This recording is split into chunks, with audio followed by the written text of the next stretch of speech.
What rules am I preaching that I'm not living by? That's the problem. The general vibe I get from videos I Oh, watch your and general the vibe. comment sections I read on Uh-huh. the whatever podcast is that the impression the audience is getting, at least, is that you're not in favor of low value who have lots of baby daddies and kids from different men and are promiscuous and stuff like that. So it does seem kind of What are you hypocritical in talking that way. about? It's never happened once. You guys just make it up. Just made it Sure, up, just sure like she thing, did. sure thing, bud. Yeah, you got a clip. You got a clip of me ever doing that one time, telling people that they can't marry people that have children from Yeah, previous I don't know relationships. if you specifically have ever said that stuff. I just said, like, that's what I see in comments is like people saying things like, "Oh, they owned this low value. Well, She's first of gonna, all, just so eventually you, get well, out of let's the hang on. OnlyFans Let me business, and clarify a she's couple gonna of things regret for all her you. choices Yeah, and yeah. stuff Let me like that." clarify a couple things for you because there's something that gets conflated all the time when you're having conversations about dating, especially between red pillars. Because I get conflated with red pillars all the time. I have no idea why, but I do. When they're talking about low value or high value, they're not talking about ontology. They're not talking about whether or not a person is valuable. They're just talking about their value in the dating market. So if you have children already and you're looking for a new relationship, that's going to lower your value in the dating market. It doesn't make you a less valuable person. Do you understand the distinction? When they say high value, low value, that's what they're talking about. They don't mean you're a less valuable person because you have children. They're saying you're less valuable in the dating market. I agree that having, more than one child or, more than one partner in your past doesn't lower your value as a person. Yeah, Absolutely. they're talking about the dating market, and it's the same thing with age, or if you're, or things like those are all things that are going to lower your value in the dating market. It doesn't lower your value as a person. And so, what the kind of great conflation that happens is people go, "Well, you said that was a low value." No, that's not what they're saying at all. They're saying that if you have expectations which are unreasonable over what your general value will be in the dating market, then you should probably abandon those expectations. That's it. It's the whole position. Andrew, how would you pass out the difference between making a value judgment about someone within the dating market? It's a generality. But anyway, go ahead. What were you saying? I'm sorry. I would say, what would you say the difference was between valuing someone within the dating market and valuing them as a person per se? Well, I mean, you would just say like, let's take Brad Pitt versus Andrew Wilson. Do you agree a lot more would want to date Brad Pitt than Andrew Wilson? Most probably, yeah. Yeah, that's how. Hang on. I want to date Brad Pitt more than Andrew Wilson. That's how we would value it, just like that.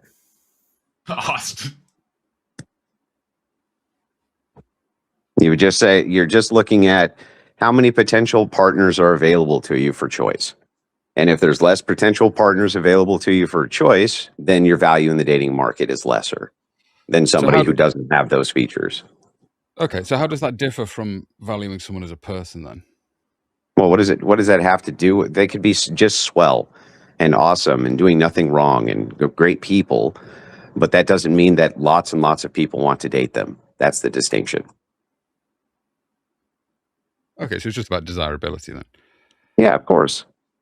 That's all high value, low value means. And so what happens is critics, especially red pill critics, they know that they can play on the emotions of people who don't do any research, like our friend over here who is just trashing me for hypocrisy I've never made. And so what they do is they take that low value, high value thing and they start assigning it to to people themselves, saying that they're saying that person's low quality, that person's scum, or that person's not desirable by anybody. And that's not the case at all. And it never has been. So you would say that they are conflating moral value with desirability? Not just moral value. They're not even saying you're not desirable. They're just saying that you're going to be less desirable than Brad Pitt, Andrew, you're going to be less desirable than him in the dating market. You don't have six-pack of abs and you're not a billionaire, right? And you don't have blonde hair and blah, blah, blah, blah, blah. That's it. Yeah, these are all highly subjective, though, aren't they? Of course, but there is something to be said about some kind of shared ideal of a beauty standard, because most think Brad Pitt's good looking, like it or not. You can say it's subjective, and I can say, sure, it's subjective. There are some who don't think Brad Pitt's good looking, but most of them seem to. Does anybody have actually a single complaint about what I just said? Is there anything that I just said that's confusing or seems wrong, or does it make total sense?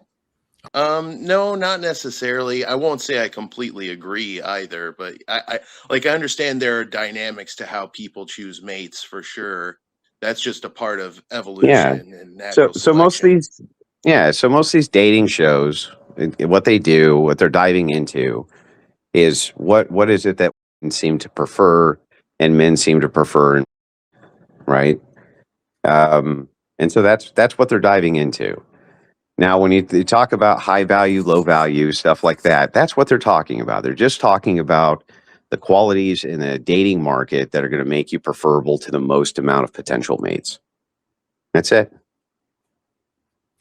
And so where this idea comes from of hypocrisy, that gets assigned to me because there are people who say that if you're a step parent or something like this, or you don't marry or this type of thing, that chick's she's a this, she's a that. But that's all garbage that's assigned to me. It has nothing to do with me. I don't know why it gets assigned to me, because I happen to be on those same shows, but I argue from a Christian ethic. I don't argue from a red pill standard at all. So I've never actually understood that. And anytime I put a person to the question and ask them for an example of this supposed hypocrisy, just like I did Charlie, they come up short because there isn't any. I think there are some things that give people the impression you're kind of red pill. Like, I think you went pretty hard on Tommy Lahren, saying that she's not right wing enough. It seems kind of red pill, right? No, Tommy Lahren has. So the entire idea really? there. She's like right wing as hell, dude.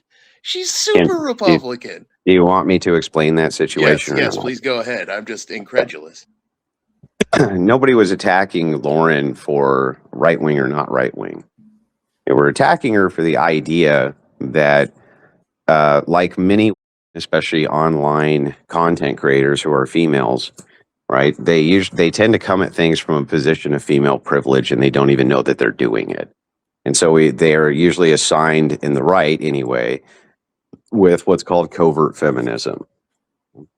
The idea is, and Tommy Lahren said it best herself, men are just ontologically wired to give stuff, and they don't really deserve anything in exchange for that. That was her point. So, yeah, that's I would consider that blows my mind. The claim that Tommy Lahren might be a secret feminist. She does not seem like a feminist to me.